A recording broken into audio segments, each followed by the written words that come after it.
नमस्कार दोस्तों। मैं आज एक बहुत ही गंभीर विषय पर एक चर्चा करना चाहता हूं, जो कि अभी जो संसद का शीतकालीन सत्र चल रहा है और कल जो माननीय गृह मंत्री महोदय ने बाबा साहब अम्बेडकर के बारे में जो वक्तव्य दिया है, जिससे कि पूरे देश में एक हलचल मच गई है। मैं इन दोनों बातों पे अपने विचार प्रकट करना चाहता हूं। सबसे पहले तो मैं जो शीतकालीन सत्र में जो सभापति महोदय का जो दृष्टिकोण है, जो उनका तरीका है, मैं उस पे बात करना चाहता हूँ। क्या ये सत्ता जो है संविधान की खाली बातें करेगी, संविधान को खाली माथे पे लगाएगी, या संविधान में जो नियम कायदे लिखे हैं उनका पालन करेगी? जो विपक्ष के सदस्य हैं, किसी मुद्दे पर चर्चा करना चाहते हैं, बहस करना चाहते हैं, भले ही वे आरोप के रूप में हो, पर इस लोकतंत्र के मंदिर में जो आवाज बतौर सांसद कोई सदस्य अगर उठाता है, तो वह उन लाखों लोगों का प्रतिनिधित्व करता हुआ प्रश्न होता है, जिस पर सीधे सीधे जवाब या उससे पहले उसको निर्विघ्न रूप से संसद की पटल रखने की आजादी और मौका दिया जाना माननीय सभापति महोदय का परम दायित्व है, का कर्तव्य है कि वो जनप्रतिनिधि की आवाज को पटल पर रखने का मौका दे। जबकि यहाँ देखा जाता है कि वो स्वयं ही विपक्षी सांसदों के बीच में टोका टोकी करते हैं, उनके तारतम्य को तोड़ने की कोशिश करते हैं, और जो हो हल्ला जो सत्ता पक्ष की तरफ से जो हो हल्ला होता है, उसे रोकने के बजाय उन्हें प्रोत्साहित करते हुए दिखते हैं। ये अपने आप में एक बहुत ही निंदनीय, हास्यास्पद और गैर संवैधानिक तरीका नजर आता है। अब हम बात करते हैं, माननीय गृह मंत्री महोदय ने जो कल संसद में बाबा साहब अम्बेडकर का जिस तरह से जिक्र किया, उद्देश्य भले ही विपक्षियों को टारगेट करना रहा हो, पर गलती से ही दिल और दिमाग में जो बात होती है वो उनके जुबान पर आ गई, या कहें वो जानबूझकर ये बयान दिया गया। खास करके इस स्कूल की जो परिपाटी चली आ रही है, या कहें कि जो इनका सिलेबस है, वो ऐसा ही है कि हर किसी बात को किसी न किसी मकसद से बोला जाता है, जिसका प्रमुख उद्देश्य होता है कि लोगों की प्रतिक्रिया देखना, प्रतिक्रिया का फैलाव देखना, उस फैलाव की संभावित उम्र को देखना। अगर प्रतिक्रिया कम हुई, ढीली-ढाली हुई, कम संख्या में हुई और ज़्यादा समय तक टिकती हुई नहीं दिखी, तो उस बयान को धरातल पर लागू करने की पूरी कोशिश जारी जारी कर दी जाती है। और अगर कठोर प्रतिक्रिया आई, ज़्यादा संख्या में आई, और ऐसा लगा कि इसके टिके रहने की संभावना ज़्यादा है, तो फटाक से उस पर एक सफाई आ जाती है, और वो किसी एक व्यक्ति विशेष के माथे पर उस चीज़ को फोड़कर पिन छुड़ा लिया जाता है। माननीय गृह मंत्री ने क्या कहा? उन्होंने कहा कि बी आर अम्बेडकर का नाम लेना अब एक नया फैशन बन गया है। अम्बेडकर, अम्बेडकर, अम्बेडकर, इतना नाम अगर भगवान का लेते तो 7 जन्म तक स्वर्ग मिल जाता।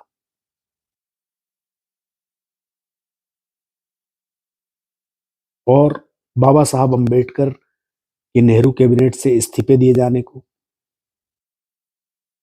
नेहरू और कांग्रेस को टारगेट करने के उपक्रम में इसके एक दिन पहले ही खरगे साहब ने जो संसद में जो बयान दिया था, जो माननीय प्रधानमंत्री के बयान के संदर्भ में दिया गया था संविधान के पहले संशोधन के बारे में, उस गलत बयानी को उन्होंने खोल कर रख दिया था खरगे साहब ने, और प्रधानमंत्री जी के बयान को झूठा साबित कर दिया था। क्योंकि जो पहला संविधान संशोधन आया था, वो आरक्षण के संदर्भ में आया था। उन्होंने उसे क्लियर कर दिया कि संविधान के पक्ष में पहला संशोधन आया था, बहुजनों के लिए वो संशोधन लाया गया था। अब संविधान संशोधन बाबा साहब अम्बेडकर, सरदार पटेल, नेताजी सुभाष, भगत सिंह की आड़ लेकर कांग्रेसियों, खासकर नेहरू गांधी परिवार को प्रचार तंत्र की मदद से बदनाम करने का जो पुराना घिसा पिटा लेकिन अचूक अस्त्र है। उसी उपक्रम का ये अगला अध्याय लगता है। गृह मंत्री ये भूल गए कि जिस बाबा साहब और भगवान को वो अलग अलग बता रहे हैं, वास्तव में बाबा साहब जो हैं वो बहुजनों के लिए भगवान ही है, या कहें भगवान ही है। उन्हीं की बदौलत लोग बाग जो हजारों साल की जो नर्क को भुगत रहे थे, उससे उन्होंने मुक्ति पाई। इसमें से वो आधी आबादी भी शामिल है, यानी वो महिलाएं, जिनके मुक्तिदाता बाबा साहब अम्बेडकर ही हैं। और वो लोग भी अलग अलग चश्मों के कारण उस बात को देख समझ नहीं पा रहे हैं। यही अफसोस है।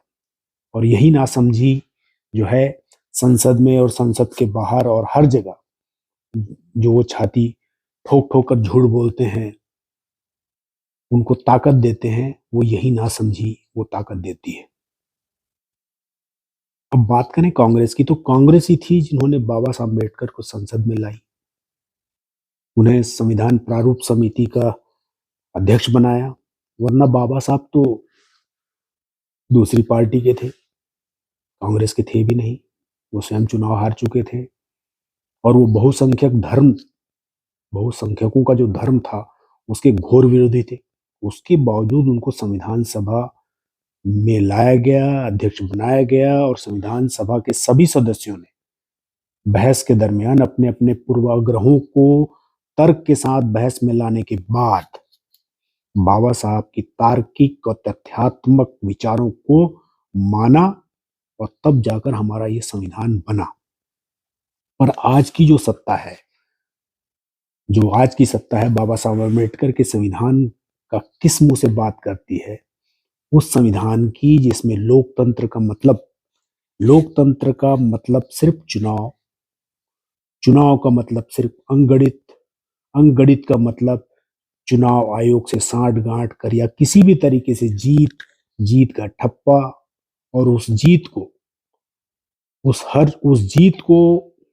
हर उस सही गलत ऊल जुलूल बकवास एक तरफा संविधान की धज्जियां उड़ाना को जस्टिफाई करने का एक साधन बना लिया गया है।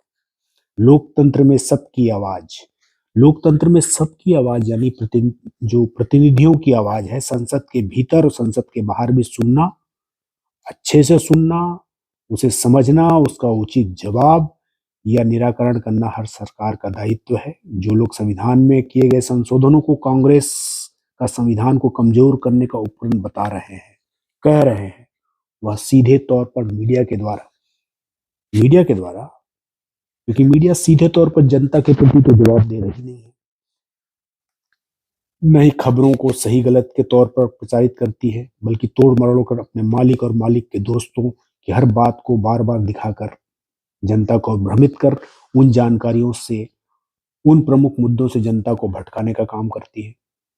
जो लोग संविधान के संशोधनों को प्रमुख मुद्दा दिखाने की कोशिश कर रहे हैं, वह यह भूल जाते हैं कि संविधान में जो भी संशोधन हुए, जो कि स्वयं में अपने आप में संविधान सम्मत ही है, क्योंकि संविधान समय और परिस्थितियों के हिसाब से संशोधनों की अनुमति देता है।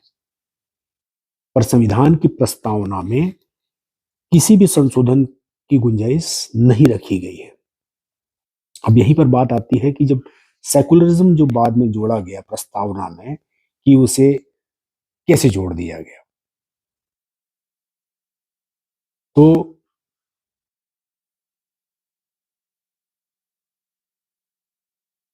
संविधान सभा की बैठक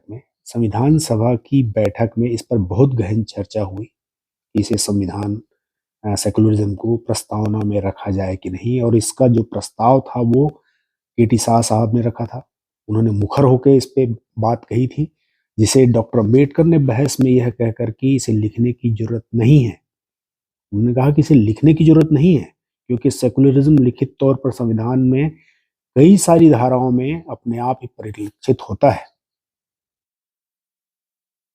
क्योंकि संविधान में किसी भी आधार पर एक व्यक्ति को दूसरे व्यक्ति से विभेद करने की इजाजत नहीं है, जिसमें धार्मिक आधार भी शामिल है।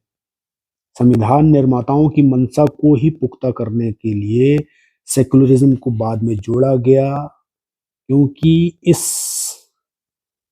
विभेद को, धार्मिक आधार पर जो विभेद पैदा हुआ था, उसके प्रबल होने की आशंका असंभावी नजर आ रही थी। इसलिए उस जो अदृश्य जो सेकुलरिज्म था उसे उस प्रस्तावना में जोड़ा गया। अब आप इस धरती के भूभाग को देखेंगे तो कभी भी बड़े तौर पर किसी भी धर्म के आधार पर, किसी भी जाति के आधार पर या भाषा के अधिकार आधार पर परिभाषित नहीं किया गया। इसका सीधा सा मतलब है कि बहुसंख्यकवाद की अवधारणा की आड़ में बहुसंख्यकों को मूर्ख बनाने की लगातार कोशिश जारी है। पीछे अगर जाकर इतिहास के महापुरुषों को उनकी गलतियों को बताने की बजाय उनमें सुधार लाने की कोशिश की जाती, तो आज और आने वाले कल को सुंदर बनाने की कोशिश की जानी चाहिए, जो पिछले करीब 1 दशक से बिल्कुल नहीं की जा रही है। और जो भी 1 दशक में जो भी बिल लाए गए, कानून लाए गए, मुख्यतः उसमें नोटबंदी, जीएसटी, किसान बिल, 370 राज्यों को केंद्र शासित में बदलने के नियम, पीएमएलए कानून, इलेक्टोरल बॉन्ड, जो भी ये लेकर आए, उसमें से ज्यादातर बिना बहस के, बिना तार्किक आधार के, सिर्फ एक जीत और बहुमत के आधार पर लाकर सिर्फ पटक दिया। और फिर बाद में लगातार उसमें संशोधन होते रहे। उदाहरण के तौर पे जीएसटी में 100 से ज्यादा संशोधन इन कुछ सालों में हो गए। इस पर कोई चर्चा नहीं होती। और कुछ को तो उन्होंने वापस लिया, कुछ को न्यायपालिका ने गैर संवैधानिक घोषित कर दिया, इलेक्टोरल बॉन्ड को किया। और वही लोग संविधान में संशोधन को सोची समझी साजिश के तहत गैर जरूरी पक्षपात, व्यक्ति पसंद बताकर देश को आगे ले जाने के बजाय पीछे ले जाने की कोशिश कर रहे हैं। संसद के भीतर विपक्षी सांसदों द्वारा उठाए गए मुद्दों को उनकी ऑथेंटिसिटी के साथ रखने को कहा जाता है, जबकि दूसरी तरफ झूठे किस्से कहानियों को बिना तथ्यों के हल्ला मचाकर जो रखते हैं, उनको पूरी छूट दी जाती है। इससे साफ पता चलता है न तो सत्ता पक्ष संविधान को मानता है, न संविधान के आधार पर काम करता है। और ऐसा लगता है कि न तो लोकतंत्र बचा है, न ही भारत की अनेकताओं में जो एकता वाला गौरवान्वित करने वाला इतिहास था वो बचा है। मकसद सिर्फ और सिर्फ एन केन प्रकेंड चुनाव जीतना, जीत कर मनमाना काम करना, रोकने वालों को ठिकाने लगाना, यह तरीका बना लिया गया है।